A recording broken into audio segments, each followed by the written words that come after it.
Hey, this is indeed Walt from the Comic Book Men, and you're listening to the iWalter Show.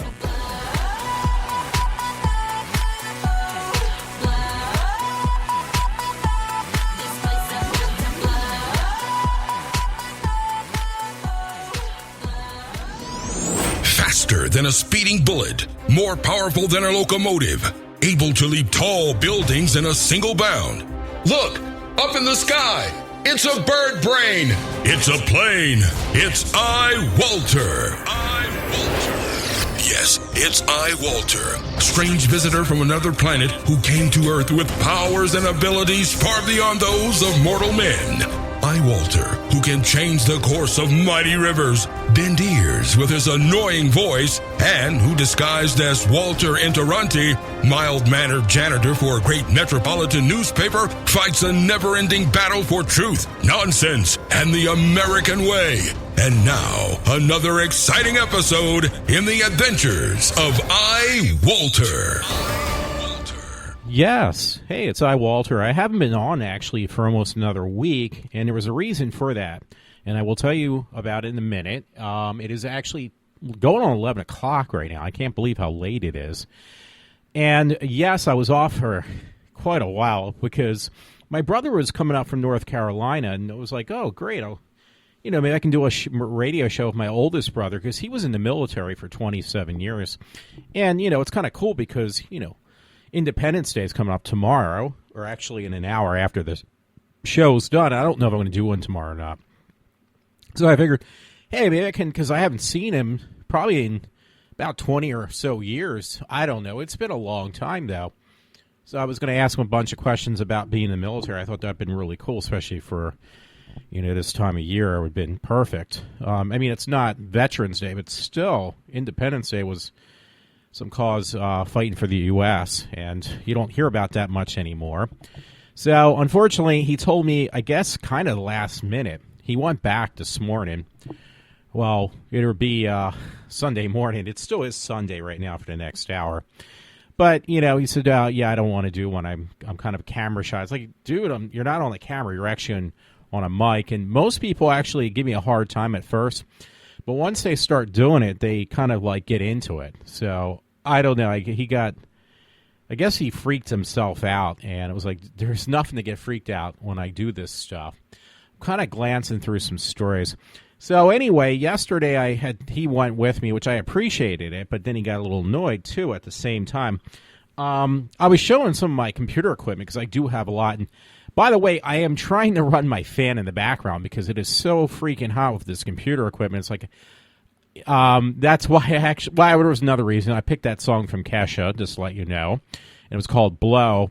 I like her videos, actually. I like her music. It's just kind of weird she comes across as being somebody else. And her music kind of goes, her appearance and stuff seem to go one way, and her actually what the meaning of her songs are go a different way. Sorry about that. I just wanted to move my fan so I can actually feel it, blow some of that hot air from that computer. Speaking about computers, I was actually panicking. I finally paid off my car. It was funny. I only owed like $1,700 left in my car. I got a bonus from work finally. And I'll probably have a few dollars left after I pay off all my wishful spending and my car, which again was only $1,700. That's not much. I owed like $12,000 when I first got everything said and done on my car. That was a pre-owned Tiguan 2012. So I paid that off. They wouldn't let me pay it off in its entirety because I was like, okay, I'm going to put all of the money on the principal. I'm going to pay that off. And what's going to end up happening, they're going to owe me money back, actually, the bank now. So they wouldn't let me pay it completely off. It's like at first, it was like, let's see, $1,768. It was like, okay, I'll just pay everything except the 68 cents. And they let me do that. So then I came up with the realization, wait, if they let me do that, why don't I go, excuse me a minute. Why don't I go one step further? I'm going to try to adjust this now and pay everything except exactly 1 penny, because that way I'm technically not paying it off. So they can't say, well, you can't pay it off unless you close it off at the bank. And it was like, okay, I'll pay everything except 1 penny. So I did that, and I think it was a matter of hours later or whatever, they just closed it out. I was like, you know what, fuck it. We're not going to even do anything. We're just going to close out his loan for his car. It'll be taken out most likely, I would assume, on Tuesday at this point, because the banks are going to be closed tomorrow on Monday, because it's 4th of July. So all federal buildings will be closed. But I have the money to cover everything. That's the part that's really going to be cool. I'll feel great once I know that bill has cleared. I'll own the title to my car. My fear is that I'll get in a serious car accident, though, and I don't want to jinx myself, but I hopefully won't. I'm not going to say even I will. I'm going to say I hopefully won't. But because now I finally own a car again. Because for years I've had cars, I paid them down. Actually, almost pretty much paid off a couple different cars I've owned over the past 14 years since I've been at this job I've been at. And I end up just accumulating more debt. This car I got simply because I needed something that is good in all-round weather. And it was like, okay, I'm going to have to bite the bullet, because to get one that is going to do that for you is going to be like gas mileage. It's not that tremendous. It's not going to be that great. So I go back and forth from American to foreign cars. And I was like, well, I want to stay to American because they're cheaper. And technically they're really not. Certain cars are just as expensive. And I wanted 4-wheel drive. I don't know why I said 3. And I was going back and forth. What would be in my best interest? And I finally settled on this Tiguan. And it actually has been pretty good. I bought an extended warranty, so when the cost would get kind of high, it wouldn't dig into my pocket too deep. And most people buy foreign cars anymore anyway. The biggest seller probably in the U.S., I would have to say, if it's not Hyundai, which is Japanese, it would have to be Honda, which is also, an Asian based company. So, most people do buy foreign cars. They don't buy American cars anymore, but just because they're just not, you like to buy American. It's just impossible. Make a good car or buy cars in the U.S. again. So, and I was fortunate. My car's German engineered, German made. I just found out from the Volkswagen dealer, they said they're going to stop making them in the U.S. They're actually in the U.S. In Germany. Mine actually is, my brother looked under the hood. He wanted to see what was literally under the hood of my car. And when he checked it out, I was like, yeah, everything's written in German. It's like, yeah, because this car was, a brand new design car from Volkswagen. And it just came out a few years ago, and it was actually made in Germany. And they told me, though, they're going to move their plants over to Mexico. They're actually changing their cars. They're actually making them look cheaper, more flimsy looking from the one I have. Most cars are kind of cheaply made. They're all made of plastic and, not very well made just to begin with. Well, that's going to go one step further, because it's going to be basically driving in a Matchbox or, a shoebox on wheels, because it's going to be made so cheap. It's going to be out of paper and balsa wood probably. I'm being sarcastic now. But, yeah, I was fortunate enough to get one, and it makes it even more worth value if you keep the car maintained. It loses value, don't get me wrong. But it's going to lose a lot less the fact that once they start rolling out these ones that were made in Mexico, it's going to definitely cheapen the value of the newer ones more so than mine, I would think. So anyway, yeah, and fortunately that did not cost too much. I think a friend had asked me. I did not answer him unintentionally, actually. I didn't do it deliberately. He asked me how much did you spend. What actually, I don't know if I mentioned this, but I did drop it off my Volkswagen to do a 50,000 mile checkup, and it was actually not that. It was close, but it was no cigar. But it was like, I'm going to get this out of the way.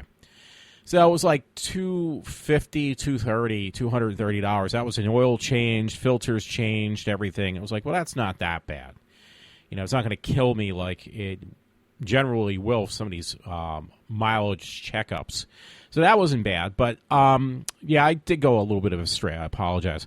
But I was showing my brother some stuff, my computer equipment. I was actually going to see if he would buy the one off me, my one HP laptop. I have two of them for collector's reasons, because they're both Star Wars limited edition Star Wars laptops from HP. I'm only actually using the one now.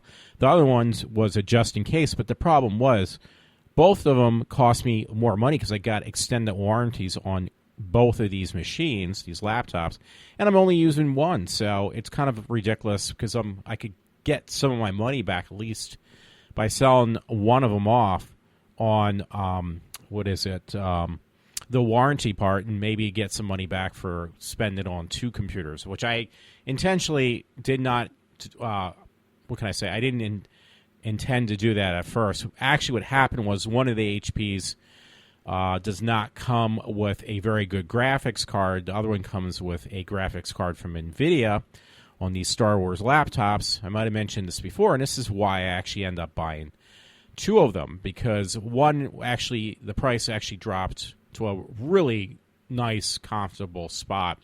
They actually put even the highest end one that HP put out, which was I got an iCore 5 in 2 of these machines. The one I really wanted had an iCore 7 chip. That one actually finally dropped to the price I end up buying these last 2 machines for. The only thing is, it's like, do I really need a third Apple Star Wars laptop? They're going to be nice collector edition items, but they're probably not going to be worth that much money. They're going to be worth something, but not that much. So, but it kind of gets me mad. Now, going back to what I originally was going to talk about or mention, I was pulling out all these different computers. I even have one. It's a dinosaur HP. It's like one of their original tablet PCs would actually use the pen, the stylus kind of thing, to use your tablet PC. I mean, this was like the original. It's big, it's bulky. It was designed for industrial use only, but they end up coming out as devices you could buy online, but because they were pretty much becoming obsolete pretty quickly on the technology, just, surpassing what these computers had. So I showed him that, and then I showed him my grandiose Apple laptop, which I have my grandiose machine too, the cheese grater Mac machine. It's got, let's see, because it's been a while since I've actually read this off. It is a Mac Pro 2010 is my main machine. The processors are 3.33 gigahertz, 6-core Intel Xeons. I am running 32 gigs of DDR3 and basically 4 terabyte hard drives. So I could actually go up to almost 18 terabytes if I wanted to replace these. It's not worth it because it's just time consuming, because they're up to like 6 terabytes, maybe even 8, which would be what, 24 for 3? God, my math is so wrong. I don't even know, actually. 3 times 8, if that would be possible. Oh, no, that's not right. 3 times 8. 24, yeah, it was right. So it would be cool to say, yeah, I have 24 terabytes of hard drive space, but it's actually going to become obsolete, and terabyte hard drives and everything else. So maybe I'll quickly bring that up if I can find this article again. But I told some people I had to go to the Apple store, because maybe I should finish this story out, this other story out first, the original one. I had to go over to the Apple store. I actually called Apple because when I pulled out my main grandiose, not machine, my desktop, but my grandiose Apple laptop, it's got an i5 core chip in there, a Core i5, and NVIDIA graphics. Very nice machine. I got it pre-owned, but it had an extended warranty, which that ran out now. And I had issues in it in the past. Now, these were all related to manufacturer's defects, so to speak. One was the GPU had actually given out, and thank God it was under warranty when that happened, because the replacement was like $500 or $700. It didn't cost me a dime. So now it had another issue where the battery pretty much blew up like a balloon. It blew up inside the battery. There's these pouches. These are actual whatever gel or whatever they use for the batteries inside the battery, and they're in these like bags. Well, the bags exploded almost. They blew up. They popped the top part of the laptop, like the touchpad it's a Mac Pro, by the way, if I haven't mentioned it, a 2010. I actually, which is kind of funny. It's like everything else. That's like where I was a comfortable spot for buying a lot of equipment. So, the pad actually popped up. Now, I thought it was broken. I thought it actually bent the metal so much that it broke the metal, for the touchpad on this laptop. No, it actually didn't. It actually was designed to be able to be maneuvered so you can press down on it. It actually just pushed it up. So that was good, but I was panicking. I thought it was like, okay, this thing is dead. I told my brother who came up, I said, dude, you can have this because you can actually just kind of fool around with it. It's basically a worthless computer, I thought.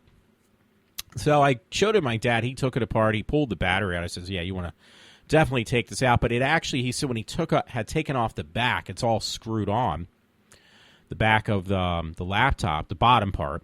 He said the one screw or a couple of them like just flew right out because of the pressure it was under from these pouches inside the battery expanding so much.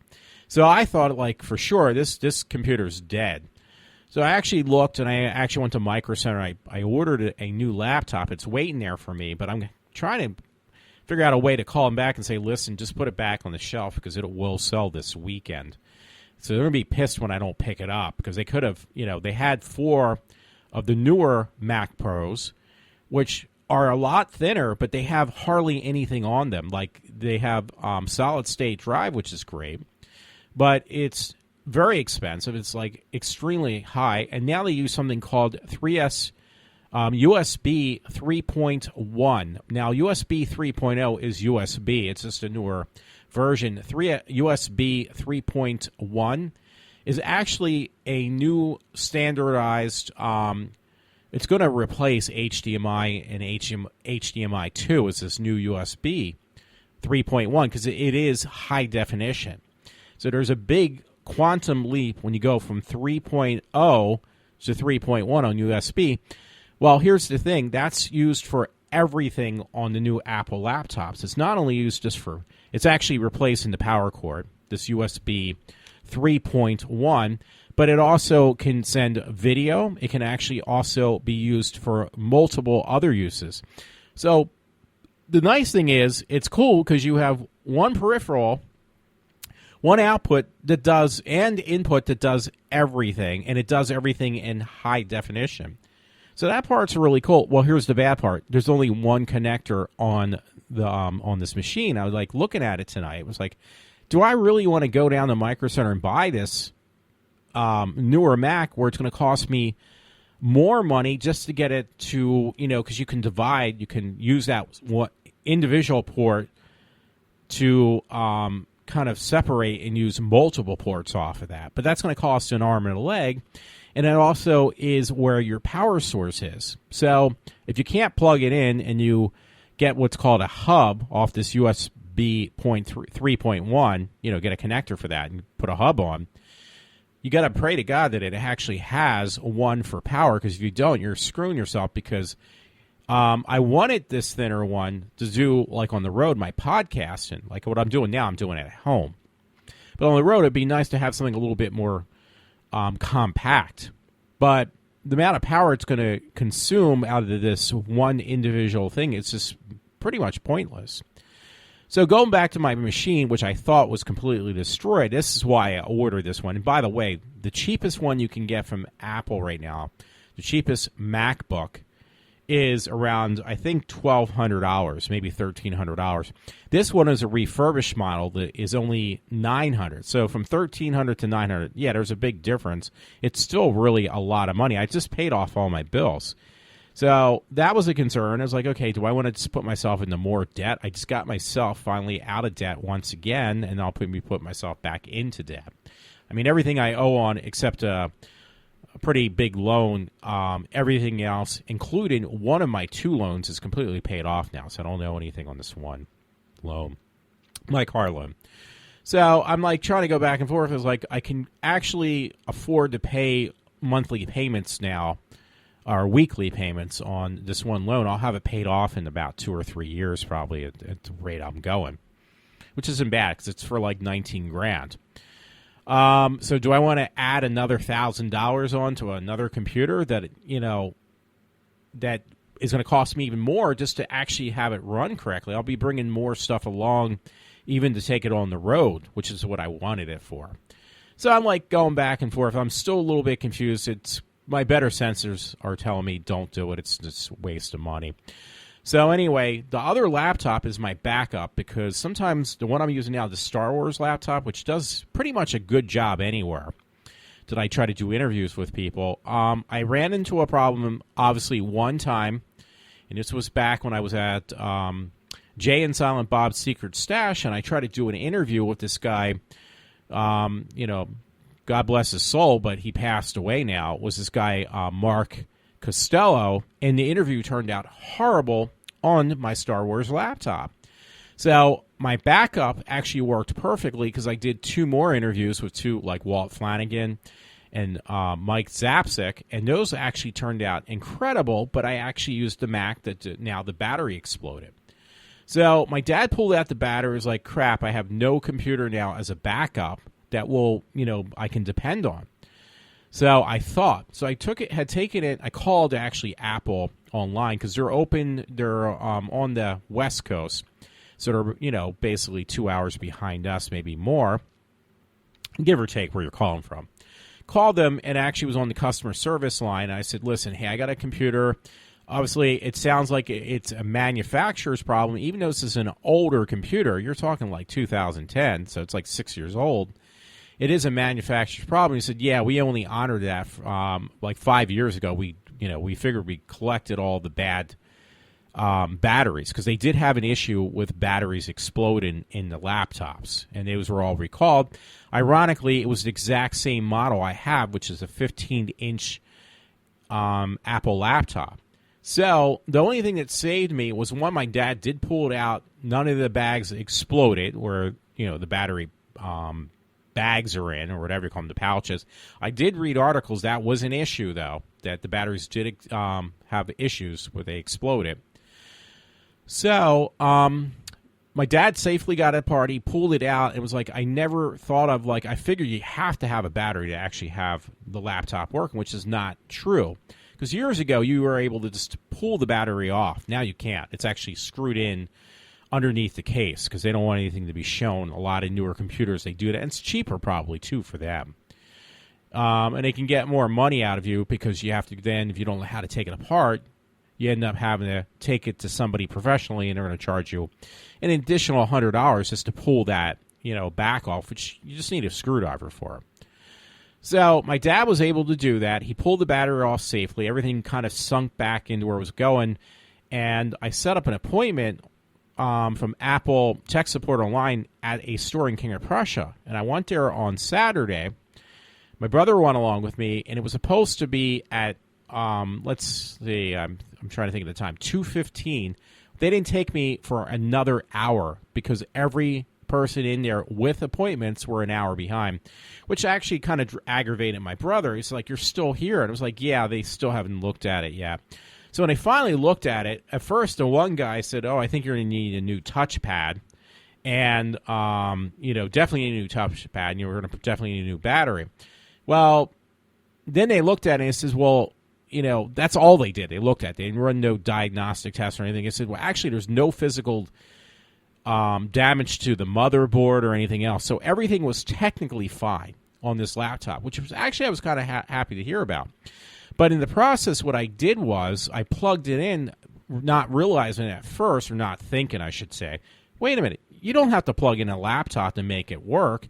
In fact, most of the time, any laptop I use, I prefer to have it plugged in as opposed to having it run off the battery. I don't trust it off the battery because, like now I'm doing a podcast. Just say I'm doing a podcast, which I don't think I will tonight, but I'm just theoretically speaking, if I do one for 2 or 3 hours, the battery's not going to last that long. They say they do, but they really don't. So I was just because I have other stuff hooked up to it, an amp and everything that is actually feeding off of the battery that would be in this laptop. So just for peace of mind, I always plug in every laptop I have. It's not a big deal. Only thing is, the one thing you do lose is your synced time is lost. You don't lose any data. The data is saved to the hard drive, so you're not going to lose that, but you will lose like the time and everything else, which sometimes is a little bit of a pain in the ass. It will reset itself if you actually connect to the network, a network. It will reconnect, adjust its source of time. as long as it's plugged in, though. So at first I was like, okay, I probably won't get another battery, but in some ways it's going to be a pain in the ass sometimes because, could be a possibility I might go to a store or a place that there's not a power outlet close enough. And plus, just it has to reset everything because it loses, just like your memory and certain small things. Nothing on the hard drive, though. You don't lose that. And this is my backup Apple computer, so I definitely need that to work.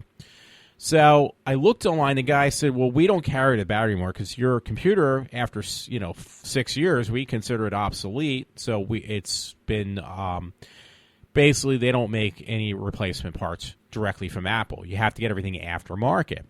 It was like, okay, so I looked on my cell phone at the time because I was actually doing updates on my computer because I haven't ran my Apple computer since February. So it's been a couple months. So in that time between February and now, the batteries exploded. Or not exploded, they expanded. And then I broke the case and everything, snapped some things. So theoretically, the computer, the laptop itself, there's nothing wrong with it. It actually is much better than the newer ones because it still has all those extra connectors ports to connect things to. The newer ones completely have been eliminated. It even has a DVD ROM drive, which new ones don't have it either. So I have to go back and forth. Do I want to waste money on something that's going to cost me more? Or, I have a computer that works technically perfectly fine. So, the replacement battery would have cost, if they had it in stock for some reason, if they had it in stock, would have been $130 because Apple no longer carries the replacement batteries for my laptop. I was like, well, I'm kind of glad you guys didn't have in stock. I didn't get charged, but I did waste a good hour or so in the store waiting for them to tell me we can't do anything. So in the process, I decided, well, I'm going to try to see if there's any updates. One was actually a major update for the OS, which I run on there now, which is probably the same one I have on this desktop. What is it called? El Capitan or whatever? Oh, yeah. So it was a major update since February that, I didn't know about. And I did it at the store, which is very slow at the store, the Apple store. And that was kind of time consuming. I told my brother, I was like, dude, I just started this. I can't shut it off because the battery won't keep anything unless it's actually physically stored on the hard drive, which I don't know. And he says, no, that's okay. He waited while it downloaded. But while I was waiting, I actually looked online. And fortunately, there's two places. Otherworld Computing actually sells even other third-party parts that are on the up and up for Apples. So if you have an old Apple, Otherworld Computing is one of them, but there's another one, which I actually did go through. And I might have actually do a show. Knowing me, I don't even want to say, hey, this is definitely going to happen. I'm not going to buy this other laptop. It's too expensive because you know what I'll end up doing? I'll end up buying it anyway.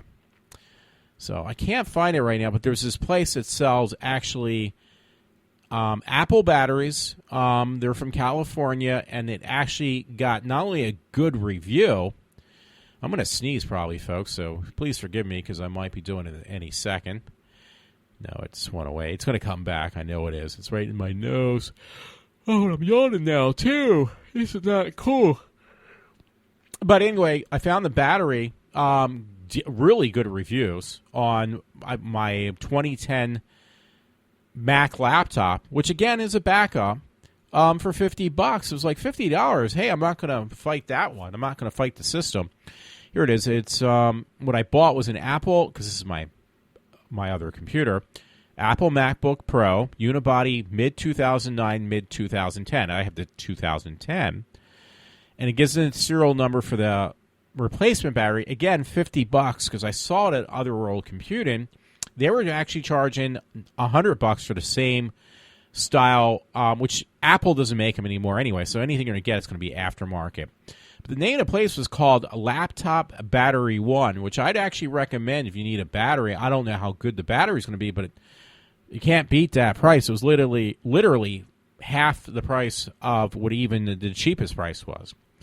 And the thing was, it was like, at first I wasn't going to do it. I was going to buy the more expensive one for $100. But I read the reviews, and people said, no, this works actually just as good, if not better, than the one that actually originally came in the system. It's like, that's all I need to hear, and I'll do it. So I did, and, got it shipped. I didn't pay any extra for the shipping, even though with the money I was saving, I could probably just had it overnighted. So anyway, yeah, and the other thing is that other computer I have, my backup computer, has a terabyte hard drive, so it can store a lot more than these newer ones. Because all the new ones have solid-state drives, and again, they're going to become obsolete. And this is the reason, because I mentioned the store, and the guy probably thought I didn't know what I was talking about. I was like, dude, I actually do. But because somebody told me in the GameStop that eventually, I'm looking at one of the articles, I had to pull them up again, that eventually they're going to go to crystal hard drives. Now, I got the size of the hard drive wrong. I said that they're going to be about 320 terabytes. No, they're actually the crystal disk hard drives. When they come out, will hold 360 terabytes per disk. So that's really cool. They're going to be a different platform, but they're going to be actually using crystals to store your information. And they actually were saying these are better when they come out. Now, I had to relook for an article. I found one on Daily Tech, and it says hardware. Scientists create a 360 terabyte Superman crystal disk. They used Superman because in the movies, Superman, the ones of Christopher Reeves, he always had, the information was stored on these crystals. Well, that's actually going to become a reality thing in the future, near future, actually. So, kind of just glancing through this, and yeah, it's going to be better because they're saying the problem they have now, hard drives every so often, like every 10 years, you have to replace hard drives because you're going to lose all your information. Hard drives do not last forever. They actually do give out. So that's why people do what's called RAID array and stuff, because eventually that information, if you don't have it, that it's constantly being backed up, hard drives do fail. No, I've lost a couple, 4 terabyte hard drives in the past, and it's not really a pretty sight. So, and I don't RAID anything, which you can do what's called striping. Well, not striping. Striping's a different. Striping is when you actually use 2 hard drives as one, but there's another format that it's called you mirror your hard drive. So when you do a RAID where you mirror, you're not gaining any space, but when one hard drive dies, because generally it's very rare that both hard drives would die at the same time. When one dies, you pull it out, you put a new hard drive in, and the mirrored hard drive will actually rebuild the empty hard drive back to where you left off. So, but that gets kind of time-consuming too. So these crystal disk drives, again, will be pretty much good forever. Like, they will never, they won't break down. They won't die. They'll last indefinitely. So that's what you kind of need. And they're saying that actually there's failure rate, believe it or not, even on the solid-state drives. They're saying how great solid-state drives are, which they are much better because you don't have any spinning or moving parts. But they can also fail. So you're only one sure way to make sure you can keep information indefinitely without losing it at all would be these crystal drives, which actually might even replace other things as well, because even discs, like your disc, even probably Blu-rays, eventually the information can get lost on there. It can just kind of basically powder off or whatever. If you ever see, like, when they even made DVD ROMs back when they first came out, and CD-ROMs, eventually those discs do kind of powder or they disintegrate. The information on there falls off. So the only sure-shot way to keep information indefinitely would have to be these crystal drives. And I told the guy in the Apple store, he had no clue what I was talking about. He thought I was a whack job, I'm sure. So, but it's like, dude, this is for real. This is going to be the future. I mean, most science fiction stuff becomes science fact. It's always been that way.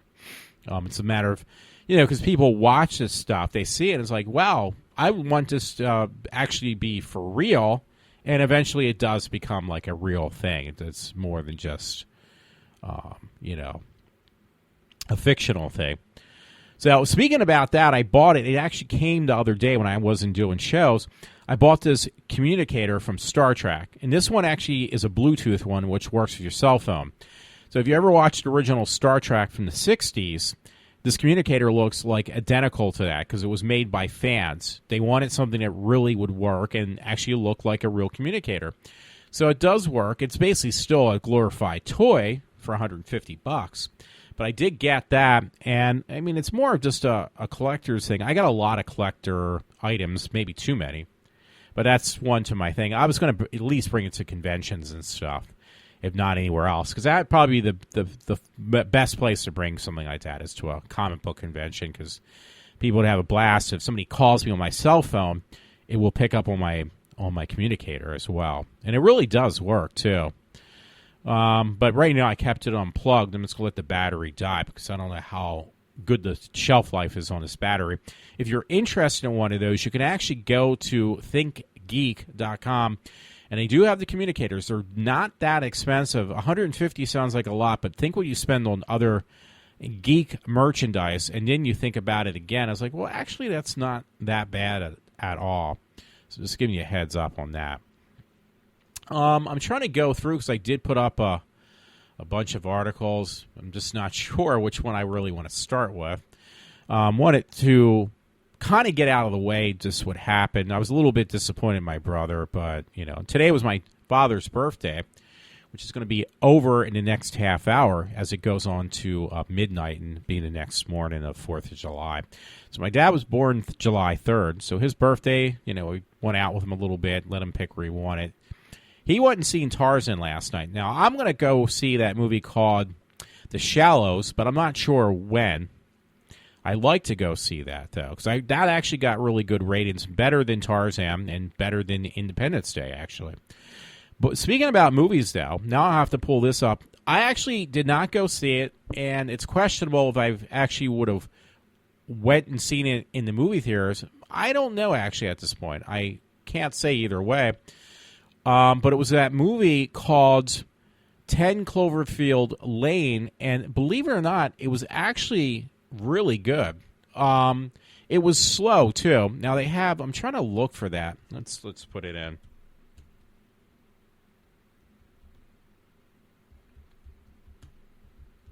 Sorry for the pause. Maybe just hear a fan then.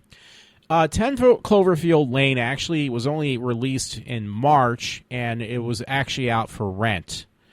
Yeah, Mary Elizabeth Winstead, she was like a main character. She was actually, I thought she was really hot. But her character was the main character in the movie. But John Goodman was an excellent pick, too, because, honestly, John Goodman actually... he's played a lot of independent films. I think he actually played, did he not play in the Kevin Smith movie? Because he plays like a good psychotic person, so to speak. And I could see why they would pick him. So I'm trying to look for John Goodman's movie history. Because I swear Kevin Smith had him in Red State, but I'm not sure now. But they pick him to play, like, yeah, he did. He actually did play in Red State. That's a Kevin Smith film. But yeah, he played in Red State, which he played a villain. He played in some other movie where he played some psychotic, or guy who was murdering people, and he did a really good job. So it's no shock. He's actually going to be in another King Kong movie called Kong Skull Island. I'm not a big fan of John Goodman, but he can play the whack job really well. I don't know how else to put it. He plays a psychotic person pretty well. So he was in 10 Cloverfield Lane, and I can see why they picked him because, again, I know when I saw him in that movie of Red State, he did an excellent job. He did a really, really good job. The man can play a certain character, very well. And normally it's just some guy that's crazy in some sense of the word. So I think that's what he's like really good at, in fact. So 10 Cloverfield Lane, by the way, they said, I rented it, by the way. Again, I have it for another day, I think. He actually... I'm sorry about that. I just lost my train of thought, so I apologize. 10 Cloverfield Lane, by the way, was supposed to be supposedly like almost... I'm trying to think like a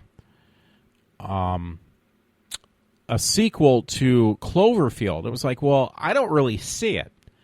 And I won't say any more because I'm sure since it's only been about a month ago that it was released and only for a short period of time and did not do that well, I guess. So it's already out for rent and it's going to be out to buy probably even soon. You can buy it now if you want to own it, but you're going to only have the streaming copy of it. Yeah, I was just going back and forth. I was like, I don't know if I really want to buy this or not. I don't know how good it is. I was kind of like confused by the trailer as well. Well, the trailer is what the movie actually is about. So, you're not missing anything. Yeah, 90% of the movie, it's almost 2 hours.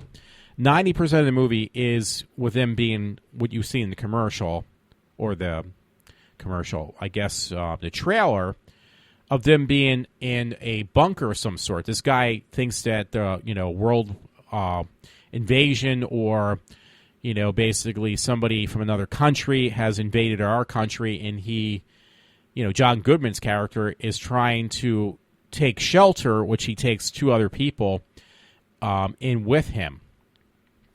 So that part, now Rotten Tomatoes actually gave it 90%, which is really good. I mean, that says a lot, and it says 81% liked it. It got a 90% fresh rate. Would I agree with that? Yeah, actually, I kind of would, because the movie was a little bit slow, but very intense, and at the very end, it was like, this is Cloverfield. No ifs, ands, or doubts about it. It actually creeped the crap out of me. So if you like those kind of creepy movies, I'm trying to bite my tongue because just in case my brother would listen in or something who likes certain types of movies, I would ruin it by just saying a couple words. I really could just ruin it. So I'm trying to leave out that 10 Cloverfield Lane is about a guy who's just a psychotic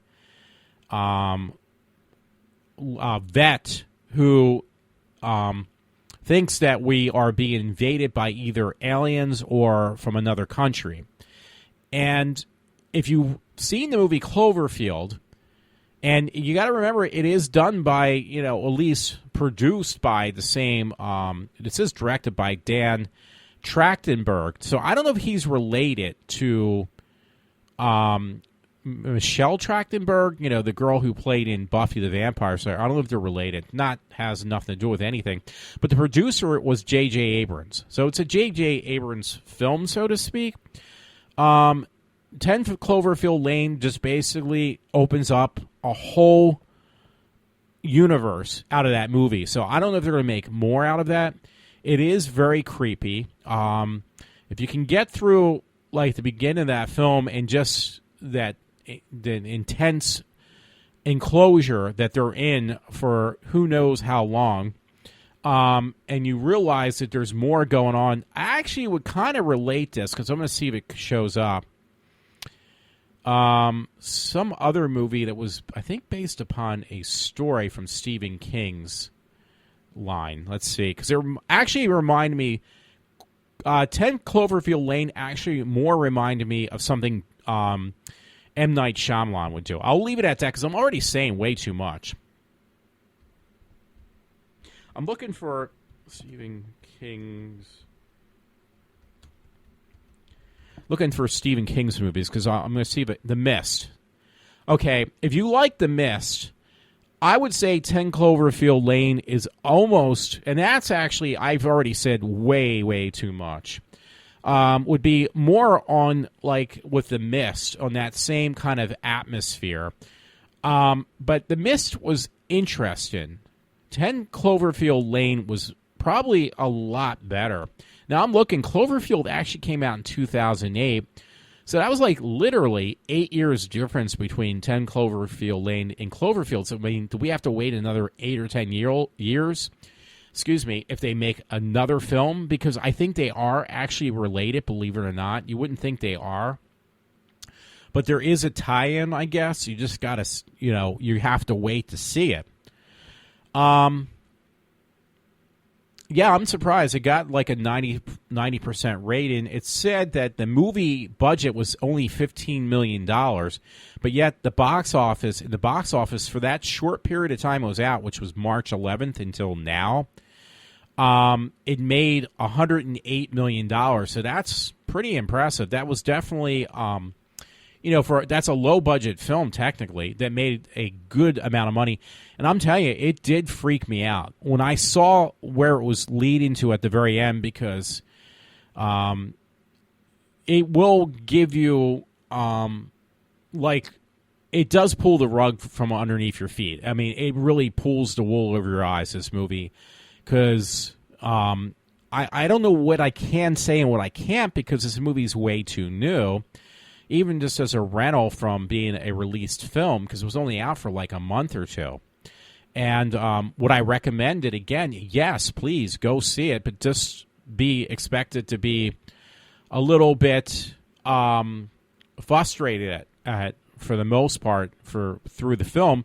But once you figure out what is going on, everything that you see that didn't make sense not only makes sense, it just scares the fuck out of you. That's the best way I can put it. I would say this was definitely a recommended film. Definitely, hey, if it gets a 90%, I could agree with that. I'm not going to say, well, this is just a garbage film that they're rated. No, and John Goodman is just an incredible actor to begin with. He's played in a lot of films. And again, my brother Vincent, I gave it to him because I never watched it. He liked this TV series based upon a Stephen King book. I can't remember. It's almost like a Twin Peaks type of series. I can't remember the name of it because I gave it to him now. Now I don't even know. But it's got that Twin Peaks style to it. And it was, it was produced by M. Night Shyamalan. So let me see if I can find that.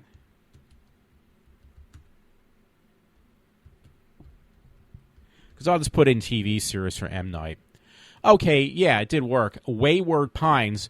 If you like that atmosphere or, where it's going with Wayward Pines, you would absolutely like my brother, Vincent. He would definitely like 10 Cloverfield Lane. That's how intense it is. I mean, that's how bizarre it is. I mean, I'm just saying way too much. I'm giving there's hints in that movie that if you don't pick up on them, he literally slaps you in the face with a lot of hints. It's just a matter, most of us, I know I did, I just had taken for granted that, hey, he's actually telling you what's happening around the atmosphere of this film, but you just seem to ignore it. So that's the best thing to do, because once you see what happens in the film, you're actually, it blows your mind. For a low-budget film and going under the umbrella of J.J. Abrams films, which his are pretty bizarre. His TV shows, his movies are always a little off the wall. Even with Star Trek, he takes a different twist. But I think he did an excellent job. I know it wasn't J.J. Abrams who did it, but, hey, he actually felt like compelled that I got to back up this film, and it's for good reason. It's a good follow-up from Cloverfield. Because I've heard people talk about, 10 Cloverfield Lane is a continuation from Cloverfield. It's like, what are you talking about? No, it's not. Well, yeah, I hate to tell you, yeah, it is. And I'll leave it at that. So I'm going to go through some of these stories, folks. I'm actually almost at 48 minutes, so that's not too bad, right? I saw a couple of these stories I just have to read. And some of them I'm just going to read the titles just so I won't, make people really disinterested in what I do. So one was actually from Esquire, and it says a new Swiss cafe will offer coffee and blowjobs. It's like, God, I wish they would do that around here. So, yeah, you can find that on my page. I'm not going to go any further. Again, I'm just going to read the titles. But imagine that, coffee and a blowjob. I've never thought of that, but hey, that'd be actually better than wasting money on a blow-up doll. I can just go that direction. I would be happy. By the way, on the line of blowjobs, not really related, though, do you know on Saturday, it was a couple articles posted. Unfortunately, I think it was Saturday. It was on the weekend, which I didn't like, yesterday. Well, now it would be almost 2 days ago. But this one was from the New York Times. The FBI interviews Hillary Clinton over private emails. Now, Rush spent all day on Open Line Friday talking about Hillary Clinton and about that she, with these, private email servers she had that she was exposing, government documents or whatever and blah, blah, blah. He talked about it. I didn't listen to it completely all the way through correctly, but he was talking about it. And then he actually had somebody on air on Friday afternoon that actually worked in the Justice Department. I have a brother who works in the Justice Department still now. But this guy was basically spilling the beans on Hillary and stuff, telling Rush some stuff. But here, then, lo and behold, Hillary did get, it says interviewed by the FBI, but you know what? Rush did make one good point. It doesn't actually matter what they say or what is said about her, what comes out about her, because all it's going to do is make her credibility even stronger yet. Because that's what happened to Bill Clinton when he got exposed for these sex scandals, raping women and everything like that. It didn't harm him. It actually did the complete opposite and made him even stronger than before. So it's this, Rush was saying it's going to be the same thing with Hillary. You can expose her as being a fraud, a criminal, breaking the law, but all it's going to actually do in the end, it's going to actually make her 1 foot closer to getting into the White House as our first woman president. That's all it's going to do. It's not going to make it like, well, wait a minute, Hillary did all these criminal offenses. She broke the law. She got 4 men killed in Benghazi. We can't vote for her. No, it's going to be the opposite. Mind frame by people, especially Democrats, meaning voters and people in the House or, people who are under that umbrella in the government. No, it's going to do the complete opposite. It's going to make her into like a cool superhero of some sort. So just, you got to look at that. That's the whole thing. So, and it's actually really scary. I'm hoping for the best that we get Trump, but in reality, I think we're probably going to get Hillary. I'm going to still vote for Trump. I'm going to put my vote in, at least make my try. Because that's going to be really scary, but that could be the way it goes. Anyway, going to go just through these as I see these stories. I got one from the lineup. You can see it on my webpage. This is the origins behind 9 terrifying urban legends. Then the first one looks like basically what became Sam Raimi's Evil Dead film, because it looks like the same type of cabin. I don't know. I'm just saying. So it says number 1 was The Hitcher Across America. Number 2 was The Babysitter, Columbia, Missouri.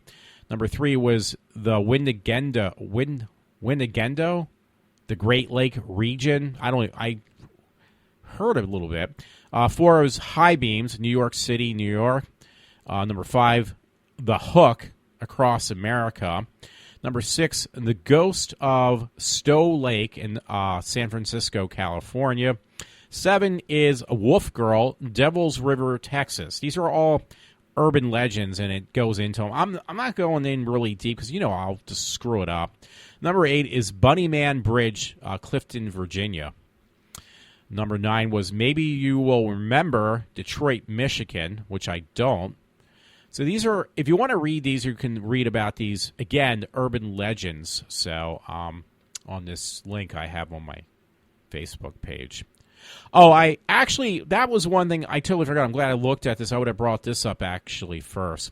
I really, really love this show called Scream, MTV's TV series. Now you're going to say, and now it is geared towards tweens, or not even tweens, like actually teens. I wouldn't say tweens because this is like really a pretty gruesome soap opera type show with a lot of violence, like very, very violent.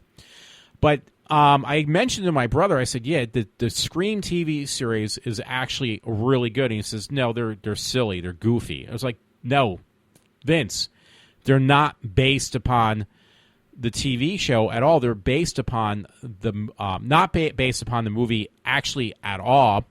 Now, it's exclusively produced by Wes Craven, which he had passed away, which is funny. I don't know if he actually had any input even on the first season. My guess is that he might have, because right when he passed away was when the very last episode was shown, which means that whole season was filmed. Now, it's filmed, I think, down in Louisiana, which is kind of funny. A lot of TV shows, I try to mention to my brother, are all shot down in the South. Like,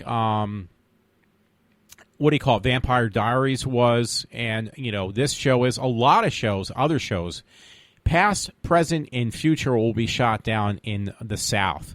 Just because of it's cheaper. They got the natural historical landmarks and stuff like that can be used.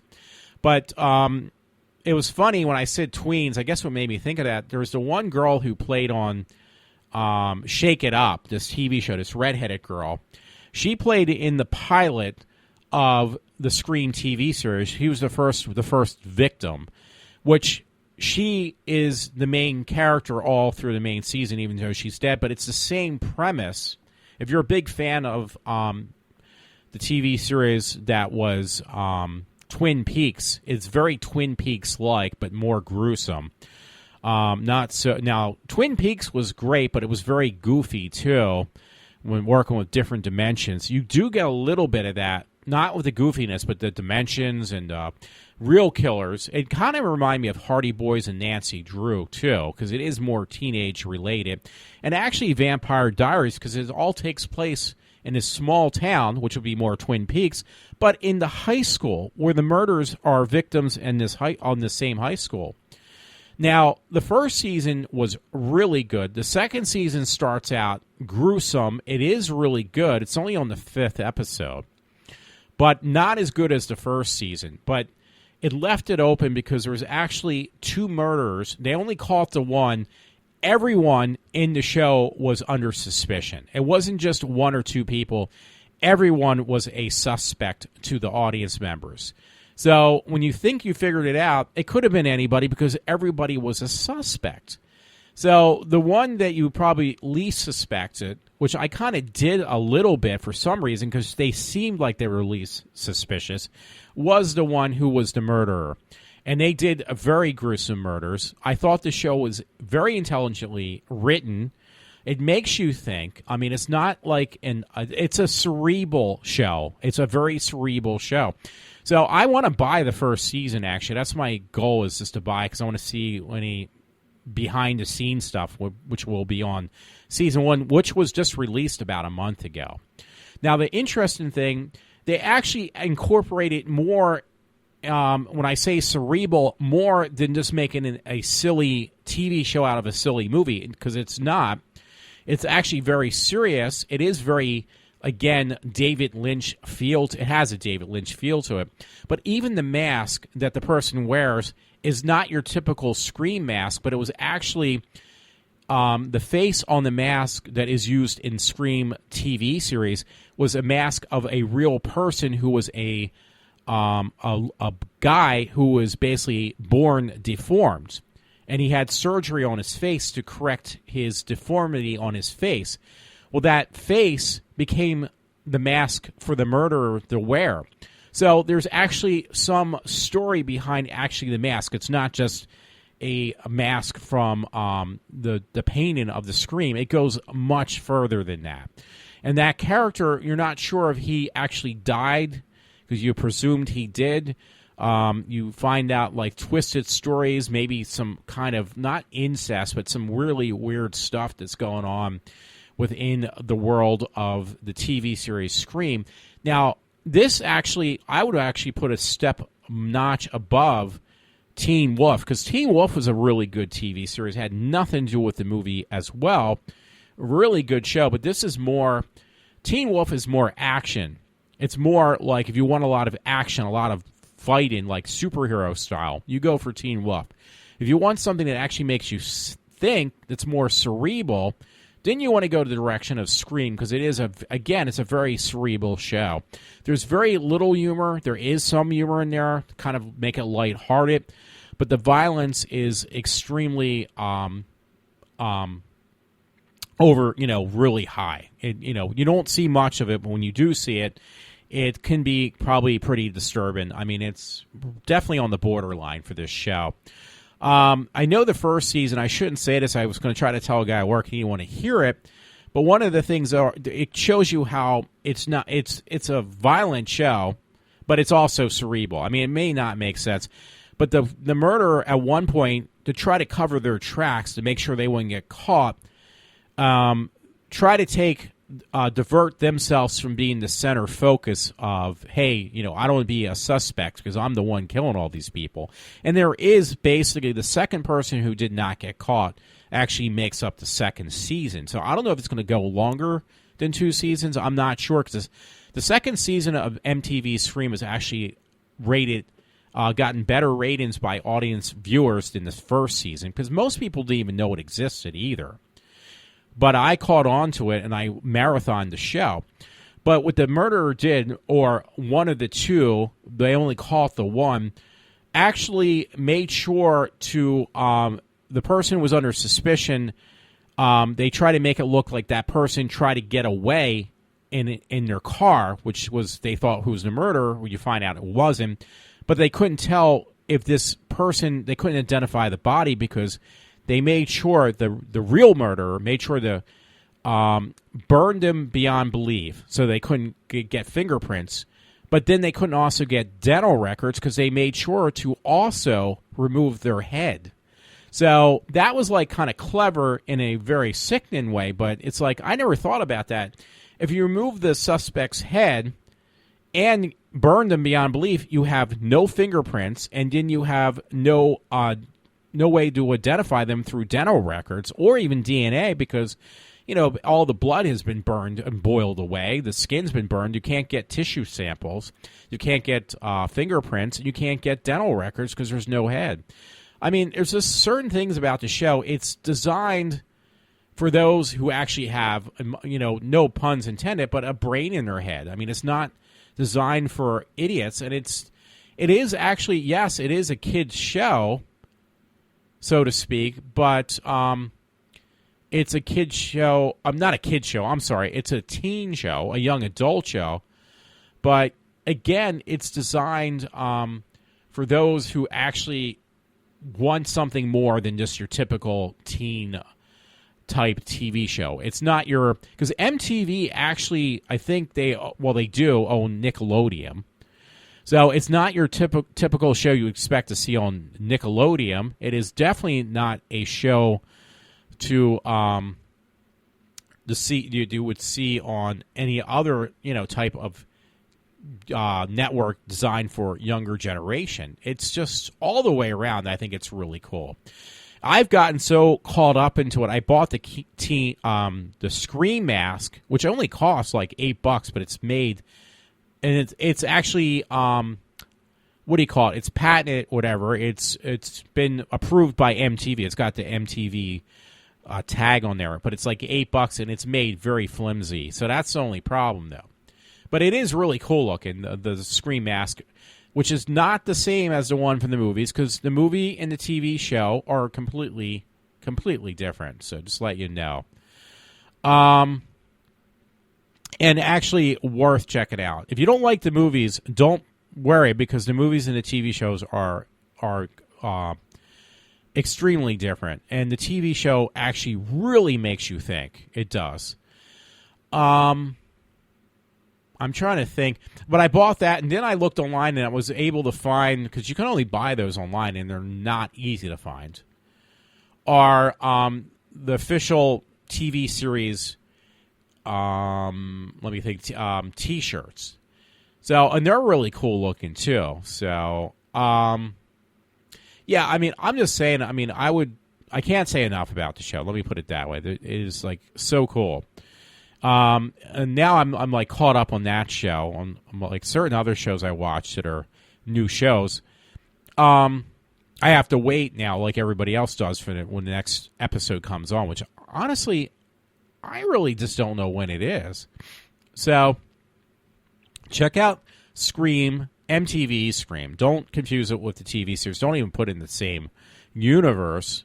It has very little to do with it, so just letting you know. But I got that, and like I said, I do want to buy also, if I can, I would be interested in buying the DVDs. For some reason, they're not releasing on Blu-ray. They're only releasing it on DVD. I don't understand. Now, you could probably just purchase it online, but if you want physical copies, because those would be high def.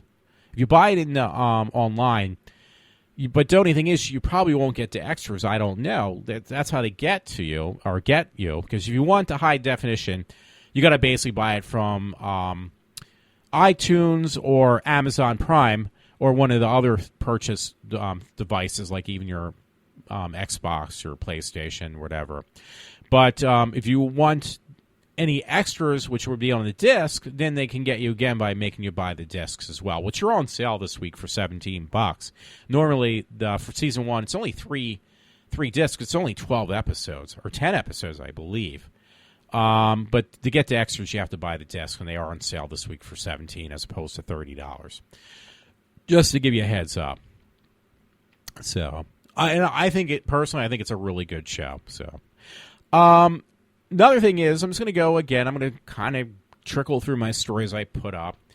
Actually, I forgot about this one. There's some place called Hot Toys for High-End Collectors. It was on, unfortunately, of all things, CNN. And these are like really, because I get picked on for collecting dolls, but there are people who will collect dolls and willing to pay top dollar for ones that actually look like the real actual actor or character. So they're doing this at this place called Hot Toys for High-End Collectors. It's a Japanese company, but these dolls go for about $200 to $300 a piece, and people are spending money on this stuff. So I'm not the only one who collects quote-unquote collectible dolls, but the place is called Hot Toys, so I saw that. The one I was actually going to read was, it was a story. I'm not going to read the story. I'm going to read the title like I will do with the rest tonight, I promise you. The Titanic's last lifeboat contained 3 rotten bodies, including a man still in his, and I'm not going to go on, reported in the newspaper as the unsinkable. The Titanic perished on April 15th, 1912, leaving a trail of death and destruction. The unfortunate disaster had See,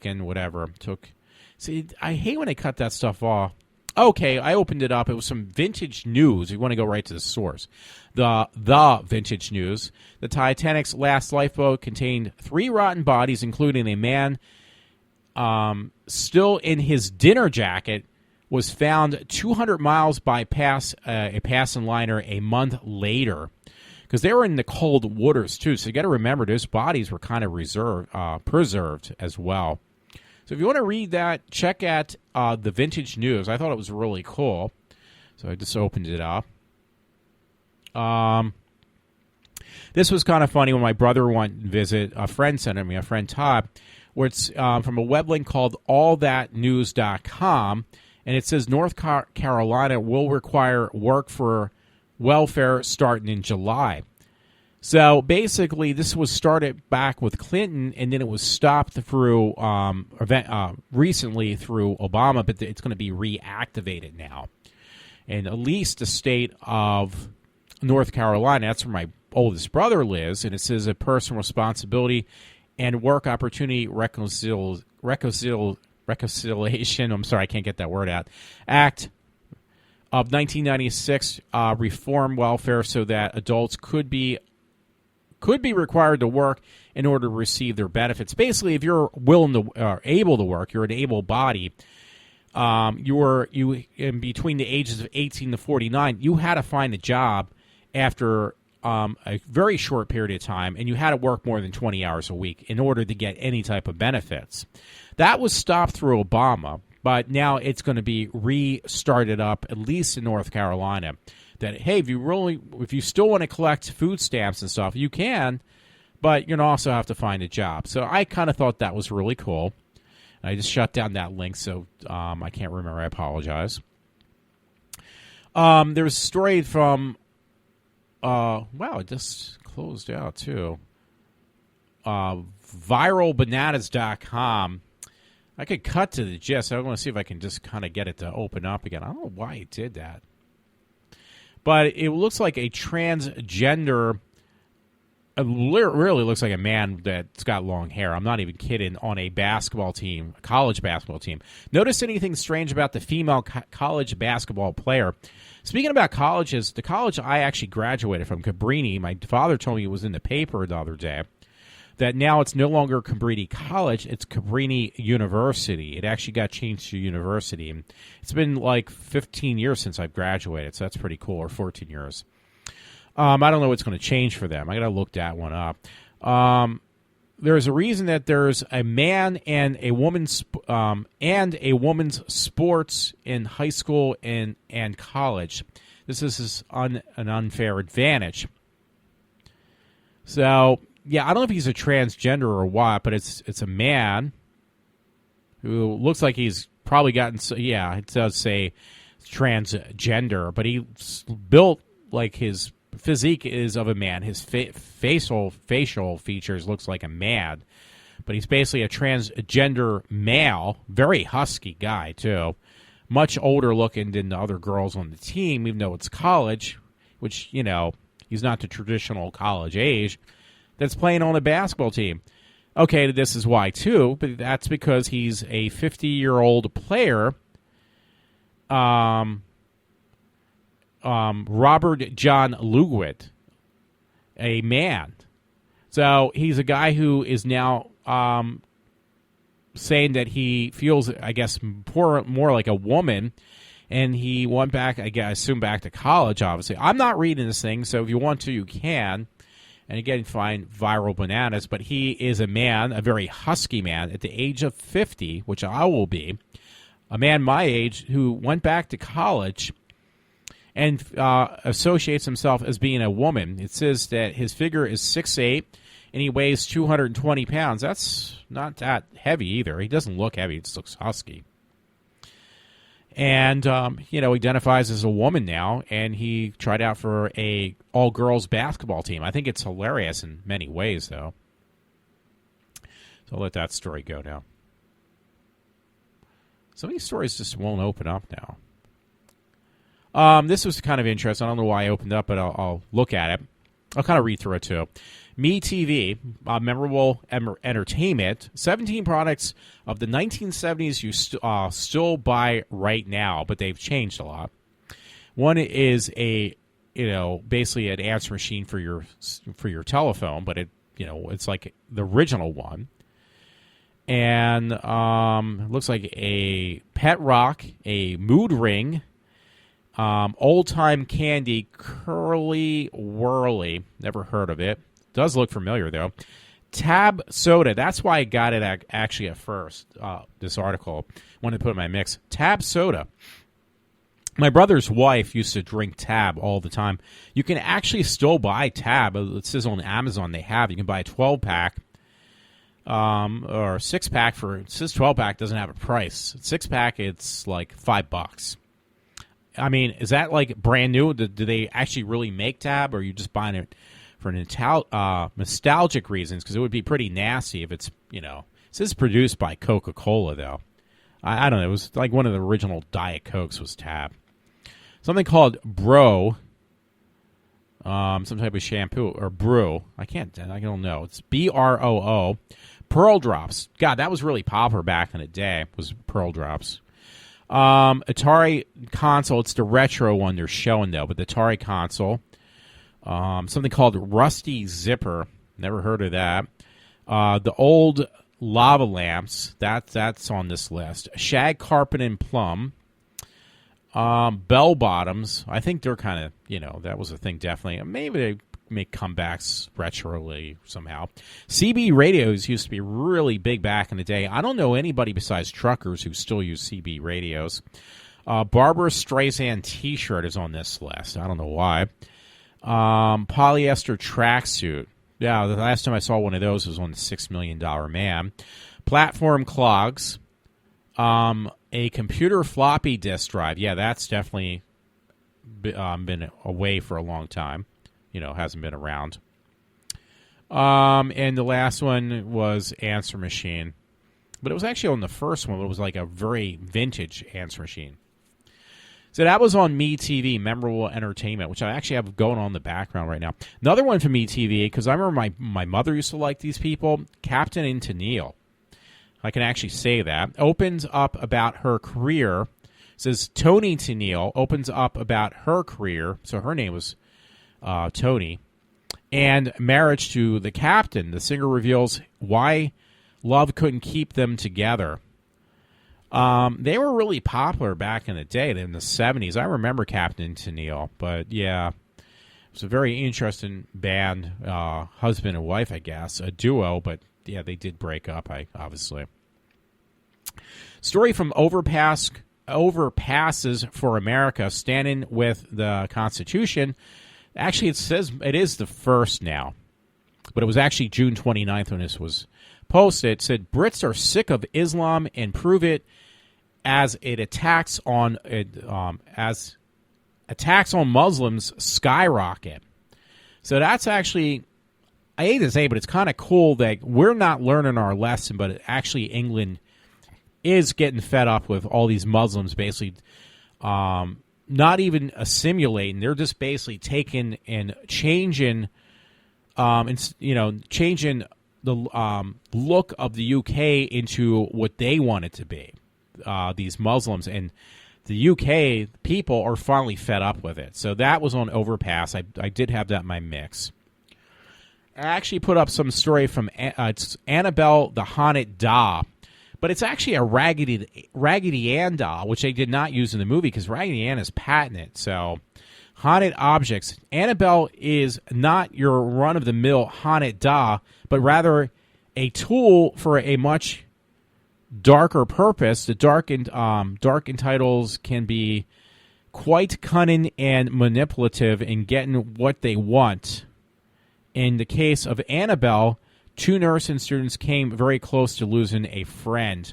And it's showing what the original one was, this haunted doll was actually a Raggedy Ann doll. So that's kind of weird. So that was in my mix.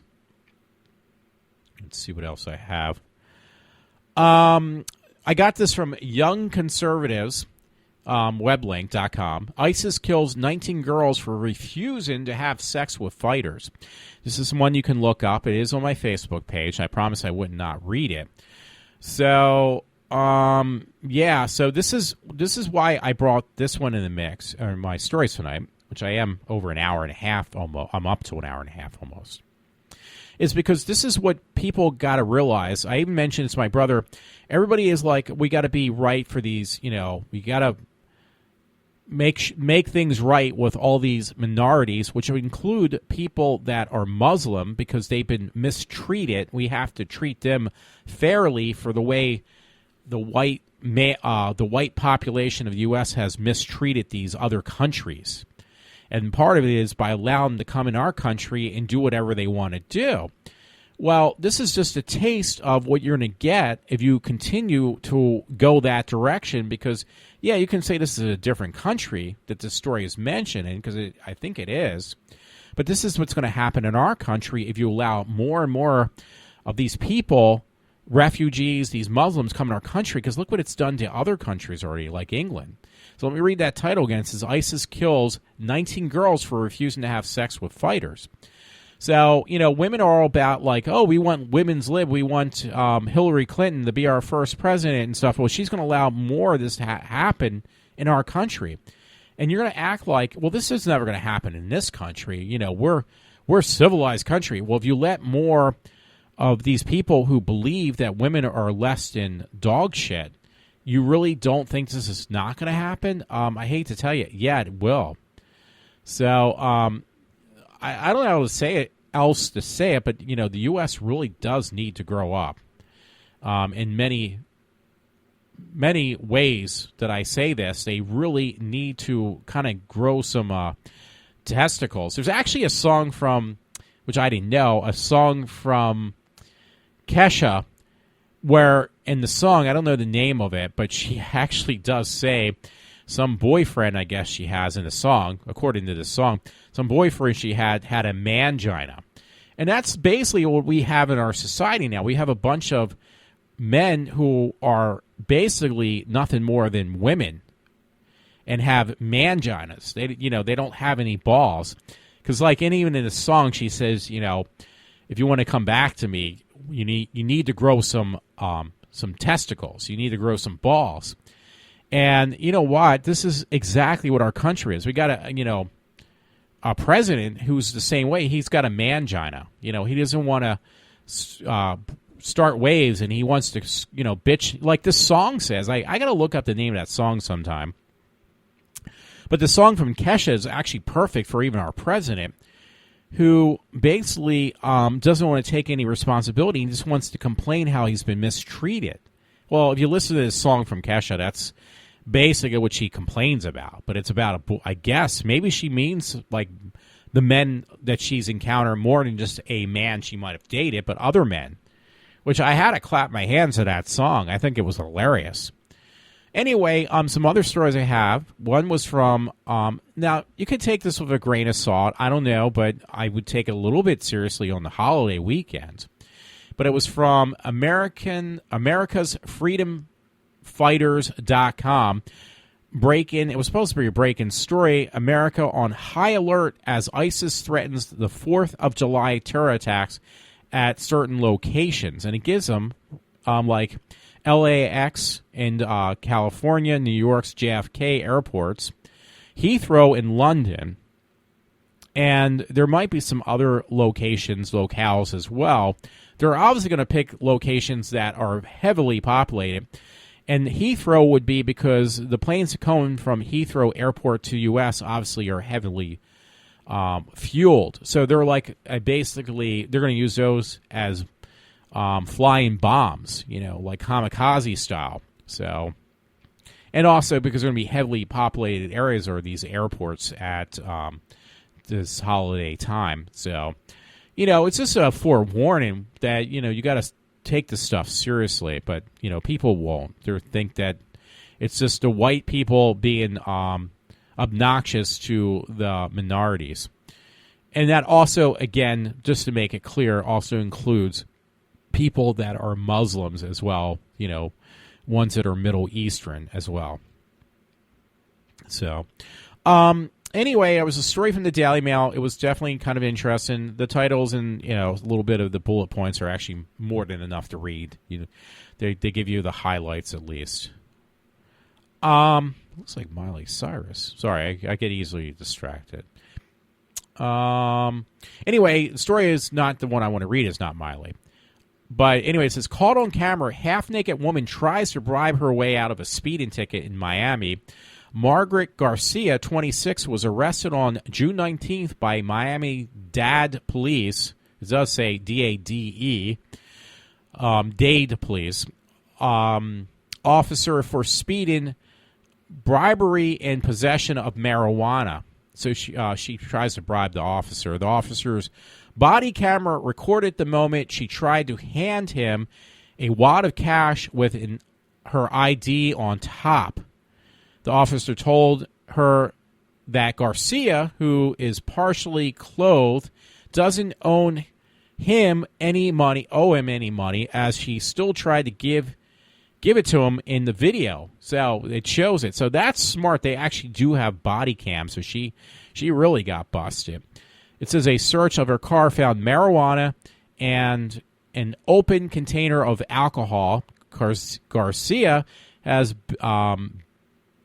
bonded out of jail, or, she basically made her bond out of jail and is unclear when she will appear in court.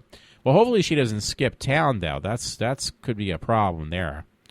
So, gotta look at this bikini shot. Not with this woman. She's not in a bikini. I'm just thinking out loudly. It says what I'm looking at, in case you're interested, because I'm probably, maybe for that one or two people who listen to me are saying, well, I want to see these shots. She's got a nice ass, too. It says picture exclusive of Gigi handed display her model curves and derriere her ass in a black bikini as she joins the fun at Taylor Swift's VIP holiday weekend bash. So, yeah, I fooked up her name, but, it was something being put on by Taylor Swift weekend. So, I don't think it's Taylor Swift with that nice buttocks, but it's somebody else. So, you can kind of figure it out. And she really does have a nice one. So, that kind of got slipped in there, Gigi or something. Anyway, another story from Daily Mail I found was, this was a couple days ago, because I haven't been on for a long time. Texas couple initiated on capital murder charges after woman's daughter had her throat cut and womb torn out during killing after years of sexual abuse at the hands of her stepfather. So this girl who had been seriously assaulted. It was a poor girl. She had some disability of some sort, I think. It says a grand jury indicated James Holland and Debbie Bryant Holland on Friday. It's indicated or initiated. Well, they basically were they were put sentenced, I should say, on Friday on capital murder charges in the death of an 18-year-old Holly Jeffcoat. Oh, this girl that they killed brutally was a special needs kid. She was a really cute kid, too. 18-year-old girl. She had special needs. The special needs teen had told school and police officers her stepfather had been sexually abusing her and impregnated her. In February, she was found dead in her home in Lubbock, Texas. The stepfather is also accused of sexually abusing a 15-year-old girl. So you can read that. That's also on the Daily Mail. But again, this poor girl, she was a special needs child. She was 18, who was sexually assaulted and then killed by having her, once again, her throat cut and her womb torn because she was impregnated by her stepdad. So that's a pretty gruesome story. Again, I don't want to screw up any stories. Another Daily Mail. I have a ton from Daily Mail, so kind of makes it easy, I guess. But there's one on Demi Lovato, and she definitely has an interesting outfit on that she's showing off through a thong, her buttocks. She's got a really big, thick legs, too, like tree trunk legs. I don't think she's bad looking. I actually thought she was very entertaining when she had that TV show on Nickelodeon. I thought it was really funny. I just wish she would have kept it. She's a very good singer, too. Anyway, it says Demi Lovato puts on cheeky display in a racy thong leotard as she wows during Florida gig just a day after posing nude for a sultry Instagram shoot. Okay, I guess I'll be checking out Instagram now. Yeah, she's got very thick legs. And, yeah, she got her top and her bottom, meaning like from head to waist is completely different from waist to toe. Wow. So, yeah, let's see if they got some of them on there. No, they just have her in this thong and stuff. She's got a nice ass, though. Sorry about that, folks. She really does, though. If you like thick asses. Yeah, I just kind of remember her. Yeah, this is the one with the one Jonas Brother, which I would have went and seen them, but I always like going for meet and greets, and they are charging, I think, $10,000. I'm not even kidding, for both of them. So I think that's just kind of ridiculous as well.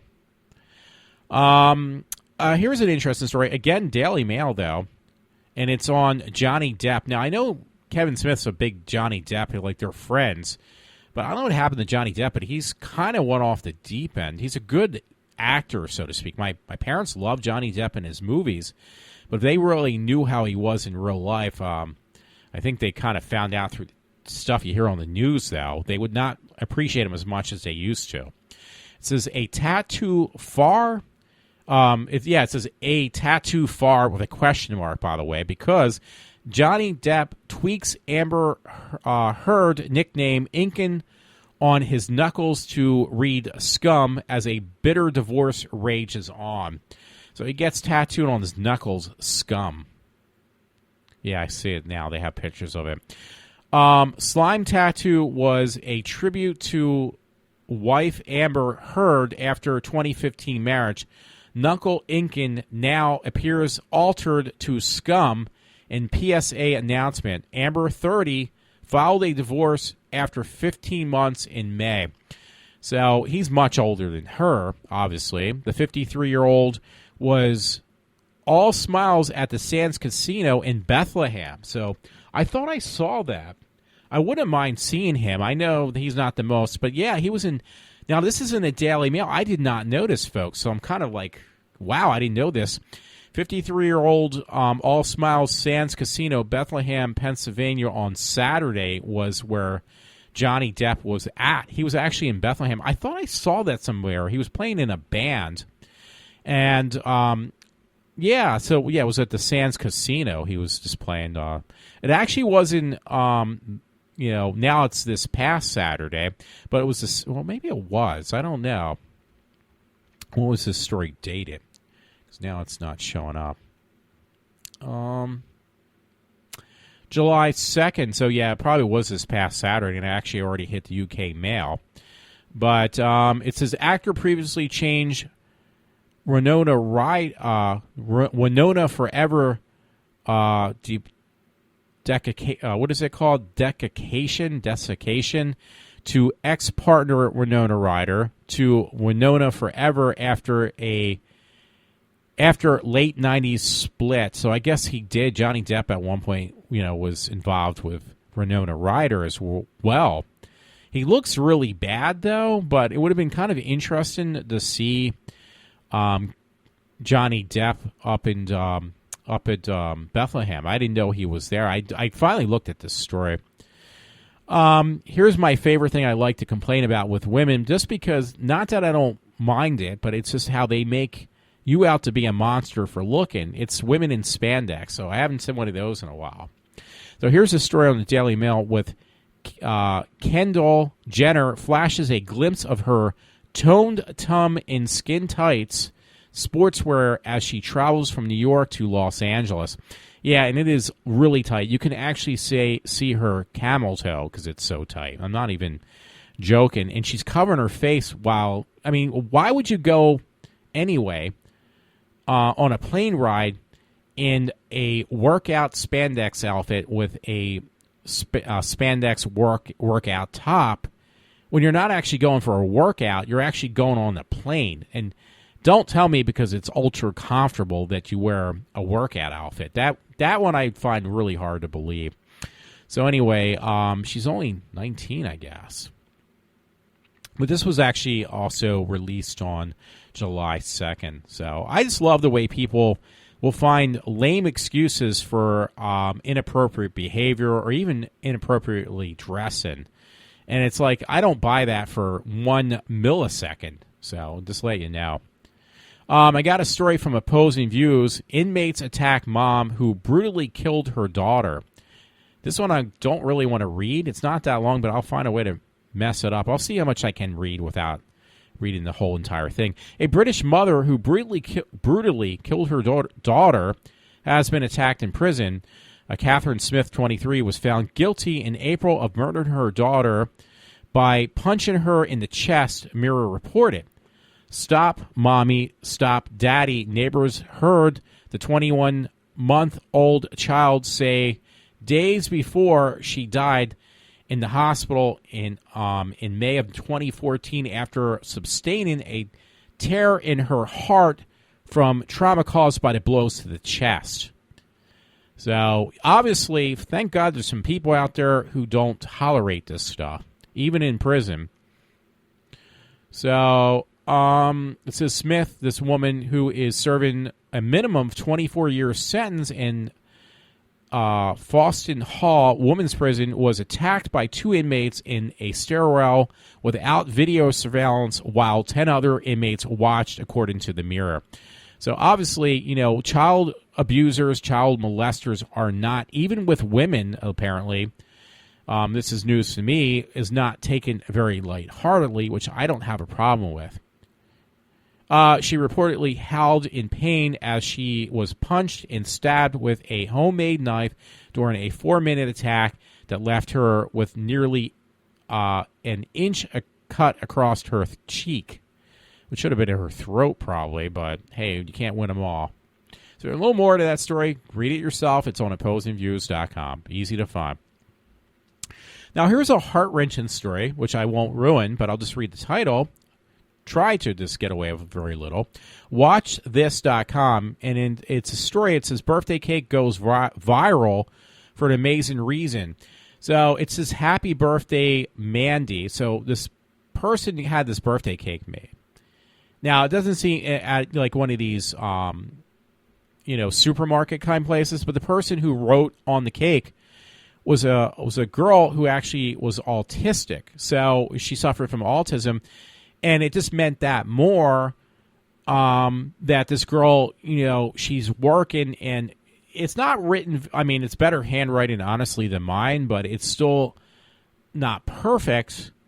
But it was just the fact that this girl with autism was trying to do her job, and she actually decorated the cake by putting happy birthday on there. I think she did some other decorations as well. She tried to. And, it just makes it much more meaningful for the person who picked up the cake. I'm not even kidding. A photo showed a cake from a Majir supermarket went viral for the touching story behind it. Lisa Aldrich shared a photo on Facebook of the cake she bought, explaining that the employee at the supermarket asked her if she could write on the cake after she had picked it out. The employee took longer than usual to write on the cake, but Aldrich ultimately received it and thanked the employee for the work she had done. At the self-checkout, other employees explained to Aldrich why her cake was so special. And quote unquote, to my surprise, after they discussed it, one cashier put her arm on my shoulder and said, "The girl who wrote that has autism. So thank you for smiling and thanking her, even though she's not supposed to write on the cake. You probably made her day." Lisa wrote. Sorry, I'm actually getting choked up. Lisa wrote in the Facebook post and alongside the photo. So there's like a little thing from the Facebook which she wrote. That is very heart-wrenching. I'm not going to read it on because I'll get upset just reading it. But it's really a very good story, a very, very good story about. She asked this girl, "Can you write on the cake for my, for so and so's birthday?" Was her husband, and didn't realize the girl was suffering from autism, and she did decorate the cake, but and she did a decent job considering her disability. So that it's a really good story. I'd say check it out. Again, check on WatchThis.com and look for birthday cake goes viral for amazing reason, and with parentheses of photo. I'm trying to see if it was for her husband or something.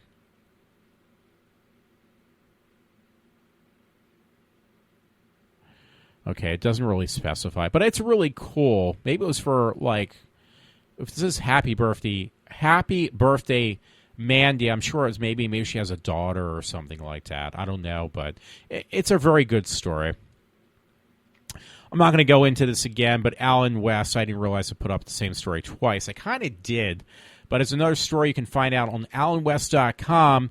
Hillary says she's pleased to get grilled by the FBI for 3.5 hours, and it's on pertaining to those confidential emails and that server she had.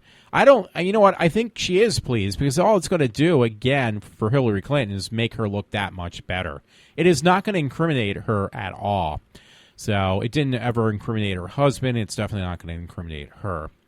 Now, an interesting one I got next story is from insider.foxnews.com, and it was this girl taking a selfie with a peacock, which the peacock didn't appreciate, and the peacock, she does a selfie video. The peacock runs after her, kind of chase after a girl. I can't really do much except explain it because there is a video attached to this. And it says, funny, girl tries to take selfie with peacock, but the bird is not amused. So you can check that out on Insider News from Fox Insider. Very good story I did put up. Now this is what it was from, and it says this mobile shower is given the homeless a place to wash with dignity.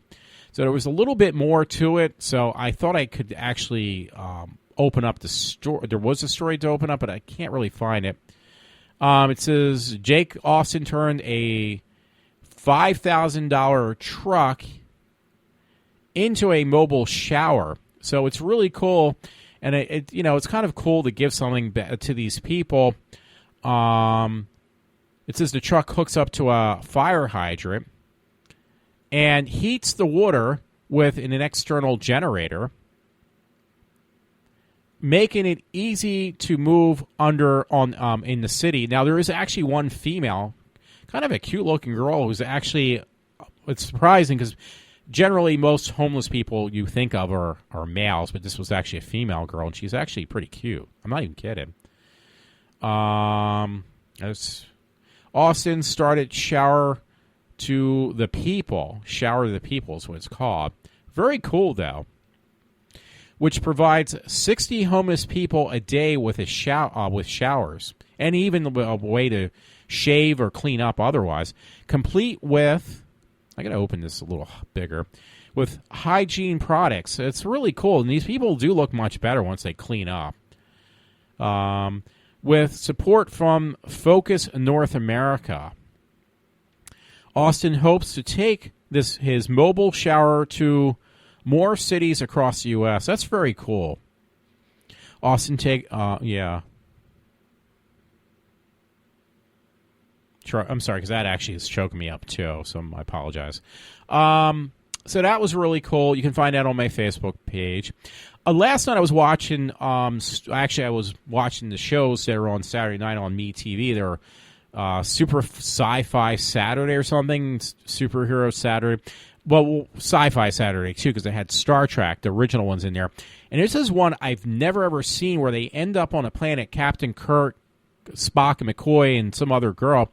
But when they end up on this planet's surface, there's some type of viral infection, which, again, I've never saw this one. It actually creeped me out, where it makes everybody, within a matter of days, die of old age. Like, literally, within a matter of days, they die of being, like, having a body of, like, a 100-year-old person or older. And it really was creepy. They find an antidote, but unfortunately, the one chick, she was really cute looking. She had short hair, too. She dies of old age, like she dies of natural causes, but she was like really young. So that one I never saw, and maybe just because it might have been one that probably when they aired it the first time, probably was not aired that much afterwards because it probably was considered pretty disturbing, is my guess. So I found this link for dangerousminds.net. Vice Magazine's Border Issues, and they got one on Night Gallery on all the original paintings, or at least some of them, from the Night Gallery stories from Rod Serling. So it was like, wow, this is great, because I love those. I actually wouldn't mind if I could ever afford to buy, like, a painting or so from Night Gallery. They would be way too expensive anyway. I couldn't afford those. There's certain things I do collect that would just be right out of my range, because paintings actually... the value of an art painting, especially ones from a show that's a classic now, would be just outrageous to begin with. It says a gallery of paintings from Rod Serling's Night Gallery. You can actually open them up and look at them. Not like really big, but enough.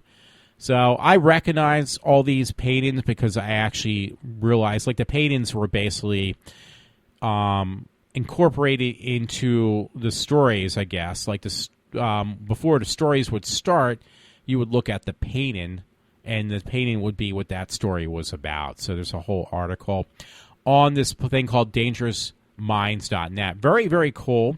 Check it out. Again, you can, if you don't find a link, just look on Walter Interanti's Facebook link. Now, here's another one from another story, by the way. I'm sorry, I don't transition stories very well. Very disturbing story. A poor kid. It says video, partially paralyzed teen girl with brain tumor beaten by the TSA. Conservative Outfitters is the link. You can find it on .com. In Tennessee, a disabled teenager cancer patient was violently beaten by the TSA agents in Memphis International Airport. The girl's family has filed lawsuit against the Transport Security Administration at this point. They are going to fine these people $100,000. And I'm like thinking, the way this girl was brutally beaten up, this poor girl, after going through, it was her last surgery she went through. This is on June 30th, 2015. An 18-year-old Hannah Cullen was traveling home with her mother from St. Jude's Hospital in Memphis. And Hannah had just received her final treatment for her brain tumor. And what do you think? You have to watch the video. And it's really disturbing. This poor girl, she's a really cute girl, went through all this suffering with a brain tumor, getting the treatment to get it. I guess, what is it? Probably some type of radiation treatment or something. Went through all this freaking hell with this brain tumor she had, which she actually suffered some other things, I think, too, from the... Obviously, when you have a brain tumor, it's going to cause some other disabilities, physical disabilities with the girl. And she doesn't even leave the airport or gets to the airport, and she gets beaten up because she set off a metal detector, probably from something on her that she really did not know. She wasn't, she needs assistance on... She doesn't understand. She can't comprehend certain things as well. She's actually, got a mental disability as well, and this is how she gets treated. She gets beaten up at this Memphis airport. So that one was, watch the video. Please do. I want that thing to go viral. I think people need to be aware of this. So I only got possibly three more stories left. I don't know, but I think that's what it's going to be. Just to give you a heads up. And then I'll just end my show because it is actually going almost on 2 hours. I didn't think I was going to do it, but I did. Daily News from New York, homemade explosive that sounded like a cannon blows off a student's foot in Central Park. Warning, graphic images, so you can see that. This is a story a friend had sent to me. My friend Todd, this guy was fooling around with, oh, dude, it is people, it is graphic. It is very graphic. Because they do show a shot with his foot kind of mangled from setting off fireworks. So, yeah, you got to be really careful this time of year. It says explosive, though. Maybe it wasn't fireworks, but he set off explosive. I would think it would have to be something on that line. A homemade explosive left in Central Park for more than 24 hours blew off the foot of a college student Sunday, authorities said, rising fears of Eve of 4th of July. So he actually didn't set off. It was a homemade bomb. So it was set in the park, and the kid set it off. This 18-year-old guy, he lost his foot. So this is what you got to worry about. He accidentally stepped on it. It said inside a black plastic bag is what he stepped on when it exploded. High-ranking police source said is what, the guy accidentally... So I apologize. I thought he was setting off, fireworks. He actually accidentally set off an explosive by stepping on it. Yeah, you do got to be worried. And this was in New York Central Park. He accidentally stepped and he lost his foot, or at least blew it up pretty nastily. So you could, if you want to find out the gist of the story, because I probably did not explain it correctly, just go to Daily News and look at it. My father was talking about this. I didn't realize the whole gist of this. Yeah, it says blast in Central Park. severs man's foot. It's a poor kid. So hey, gotta trust these foreigners, these Muslims. You can't pick on them. They're harmless. Yeah. Well, this kid probably will beg to differ if you asked him now. Because it was a homemade bomb that was laid out in Central Park for a reason. New York Post, there's a story a friend sent to me. It says how this heartbroken dad ended up in cuffs at the Holland Tunnel. It says, I'm not a vigilant or a terrorist. I'm a father. It says, this man who spoke exclusively to the Post about his daughter he had lost over a drug overdose in February. A tragedy sparked his crusade to save other addicts from the same fate. So this guy basically did speak directly to the New York Post because he lost his daughter, who his daughter got involved with some boyfriend who got her into drugs, and they both basically overdosed on from the whatever substance they were taking or using. So from this, the father who was still feeling the pain is basically was going out trying to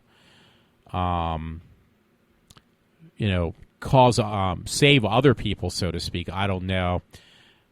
It says, I guess the original post says, redneck rescue mission to New York City, Kooks of Hazard.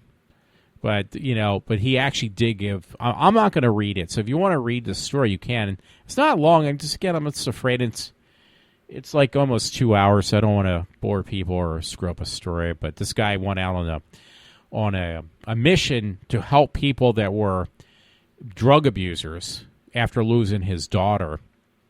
It says a diehard Second Amendment supporter and owner of an indoor gun range, Cramsey now sits in the Hudson County Correctional Facility in Kearny, New Jersey on $75,000 bail. That's why he kind of gives his story to the Post. So if you want to read it, shoot your local heroin dealer is what he has on his truck. So he got arrested and he got fined, but this guy obviously. I mean, it definitely would make it is an interesting story. I'm telling you that much. The fact that this guy, from the loss of his daughter, decided to take, I guess, the law in his own hands, which I'm sure there's other people like that. It's just kind of, I mean, I hate to say it, to me, that's almost like a real American hero. No puns intended with that wordage, but I'm just saying it's a good story. I would say recommend to read it. Now, the last one is not a story, so this is good, but I have to recommend this guy, Mr. I don't know how you say his name, but he is really funny. This guy, he's on my page, and he does these different faces. He plays like a gay guy or a woman and himself, and they're actually really funny. So there's more than one that I watched from him that just kind of cracked me up. So I actually put him, it says Mr. Cyantomi or something. So,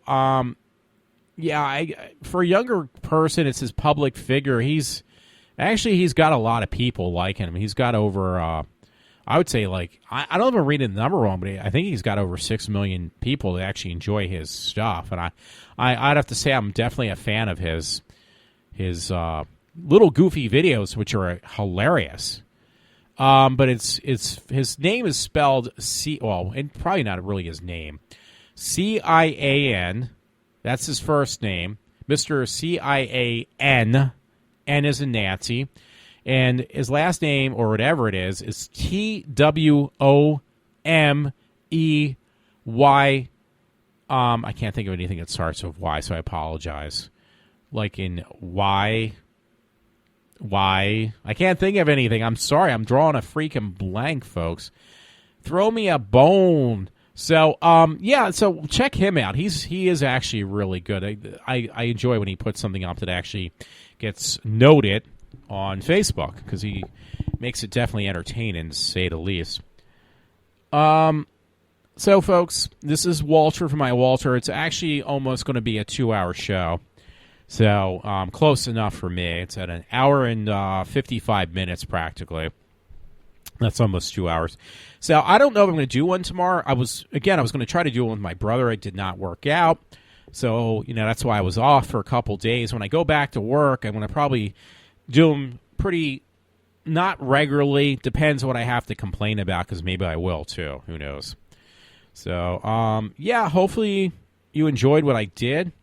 You know what? I don't even think I plugged in I did plug in my laptop. Okay, I was afraid I did. So that's not important. Thanks for listening to me. This is Walter and iWalter. Have a good 4th of July weekend, which is over now, but it is 4th of July, so have a good 4th of July. And I'll try to do something on the 4th. I don't know yet. I'll see what's going on. So I am signing off for now. It's Walter from iWalter.